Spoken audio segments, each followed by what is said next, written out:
अमरावती शहरातील वाहतुकीची समस्या दिवसेंदिवस गंभीर होत चालली आहे। शहरात खासगी ट्रॅव्हल्सचा विनापरवाना आणि बेकायदेशीरपणे सुळसुळाट सुरू असल्याचं समोर आलं आहे। या बेकायदेशीर वाहतुकीमुळे प्रवाशांचा जीव धोक्यात येत असून आरटीओ आणि वाहतूक पोलीस याकडे दुर्लक्ष करत असल्याचं चित्र आहे। या सगळ्या प्रकारामुळे प्रवाशांच्या सुरक्षेचा प्रश्न निर्माण झाला आहे।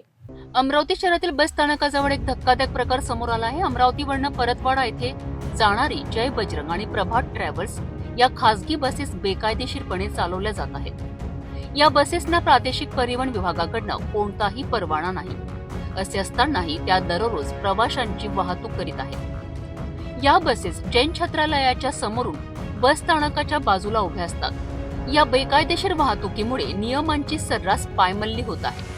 महत्वाचं म्हणजे आरटीओ विभागाचे अधिकारी उर्मिला पवार आणि पोलीस आयुक्त अरविंद चावरिया यांनी वाहतूक सुरळीत ठेवण्याकरिता विशेष पथक नेमली असूनही हा प्रकार बिनदिक्कतपणे सुरू आहे। एखाद्या प्रवाशाला दुखापत झाल्यास किंवा दुर्दैवाने मृत्यू झाल्यास अशा विनापरवाना बसेसच्या प्रवाशांना कोणतीही भरपाई मिळणार नाही।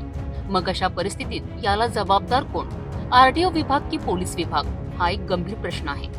अमरावतीच्या या गंभीर समस्येकडे प्रशासनाने तातडीने लक्ष देणं गरजेचं आहे। विनापरवाना धावणाऱ्या गाड्यांवर कठोर कारवाई होणे आवश्यक आहे। प्रवाशांच्या जीवाची किंमत या खासगी ट्रॅव्हल्स मालकांसाठी केवळ नफ्यापुरती नसावी। प्रशासनाने यावर तात्काळ उपाययोजना न केल्यास भविष्यात एखादी मोठी दुर्घटना घडण्याची शक्यता नाकारता येत नाही।